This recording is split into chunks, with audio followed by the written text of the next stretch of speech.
Whether your glass is half full or half empty, we have help. Anthony Robbins is a peak performance coach and motivational speaker who's helped millions of people get through their own personal tough times. Tony, it's good to have you here. Good morning. Thank you, Matt. Let me talk about fear right off the bat. Fear of not being able to make ends meet, provide for your family, fear you're going to lose your job or your home or a combination of the two. How do you tell people to deal with the emotion of fear?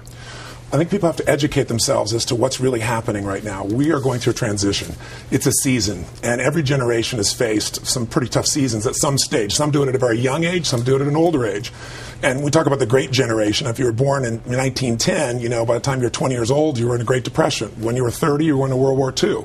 So our generation has had it fairly easy. We've all experienced pain. I'm sure you've experienced it in your family. I have in mine. But we haven't experienced it at a cultural level to the extreme that we're starting to experience right now. So you're saying we haven't been adversity tested. We lived through a period where mortgages seemed too good to be true, so we bought bigger houses. That's right. Where gas seemed relatively cheap, so we bought more and bigger cars. Where the stock market was booming, so we invested. Now we're finally seeing adversity? We're seeing it at a much deeper level, and we're going to see more of it. I mean, we have $9.5 trillion worth of debt against the GDP that's, $13.5 trillion. So there are real challenges. They're not going to go away tomorrow. But here's what we have to be able to do. With every season, there are challenges, just like nature seasons, and there are opportunities. And right now, while you're seeing, huge deflation that we're seeing right now in prices of real estate, we're seeing people losing their homes at 250,000 people a month. We're putting ourselves in a position, we see this tremendous volatility in the stock market. But at the same time right now, commodities, oil, gold, foodstuffs are exploding. They're in a bull market. Right now, if you try to use the U.S. dollar over in Europe, you get to see, it's dropped by 40%. But if you took that same money and you're investing in Vietnam, even if you're just a little investor just getting going, your money goes a long way and you're in an economy that is growing at a different rate. I like your concept of looking for the bright side, the opportunity, as you put it. But if the guy's calling you at night as you're sitting down to have dinner and he's trying to collect on the bills and you're worried about losing your benefits at work, it's tough to look outside your immediate misery and see opportunity. So how do you coach people to do that? How do they get over that hump? You have to train yourself emotionally and mentally. It's like anything else. People have a habit. When 911 happened, I was together with about 2,500 people from 45 countries. It hit. We got the phone call at 3 in the morning. We're actually in Hawaii. And I had about 110 different people from the financial district here. Many people live there. So 65 people plus had lost their entire business, all their friends, all their family. What happened that day is you saw people's emotional fitness. People that are angry got angry. They always get angry. People that were fearful got even more fearful. It was the end times. There were individuals there that were caretakers, and they were out there finding it. So it's a habit to find your emotions. So what I'd say to people is you have to discover what your emotional pattern is, and then you condition the emotion you do need.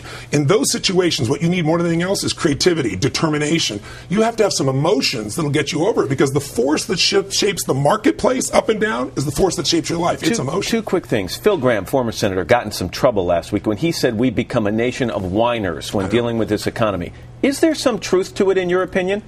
Well, I think we're emotionally unfit as much as we could be. I mean, there's no question that many people, I've had a doctor come to me and say, you have a tumor in your brain. I want to operate.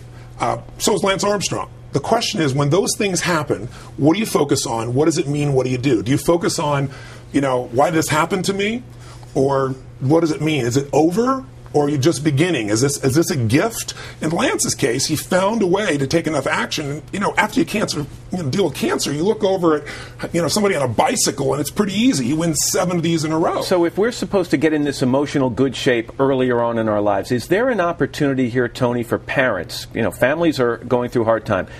Parents of kids, and I'm talking about 10, 12, 14-year-old, not 3, 4-year-olds, to be honest and open with their kids and talk to them openly about what the family's facing and what people in this country are facing, so that they don't go on thinking money grows on trees? Well, I think here's what's really great. We're going to become emotionally fit because we have to.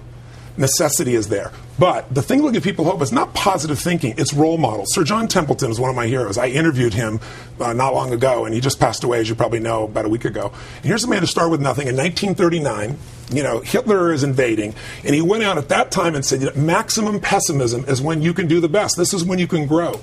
He went out and he took stocks here in the U.S. that were on the floor and got them for $1 each, borrowed $10,000, and built the basis of a multi-billion-dollar empire. Today, even though he's passed, he has this foundation that's about $1.5 billion endowment. It gives away $70 million a year, and it's all because this man, when Japan after the war went to the floor, that's where he went. When Brazil and when South America's inflation was going crazy, that's where he went. When no one went to China, that's where he went. If you go to where maximum pessimism is, you can shift it. But with your kids, they're going to have to change. They don't have a choice. And that's what's going to make us stronger. Necessity is going to make it happen. We can step up, though, by modeling. And one last thing. Quickly, finding a way to get outside yourself. When things are the worst for you, there's always somebody doing worse. 2/3 or almost a little more than half this planet lives on $2 a day. We're stronger than we think we are, and we can train ourselves to be able to take advantage of the tough times. Tough for us, but there, for the grace of God, there's someone else in a worse situation. And if you help them, it changes you too. Tony Robbins. Tony, thanks. Good to have you here.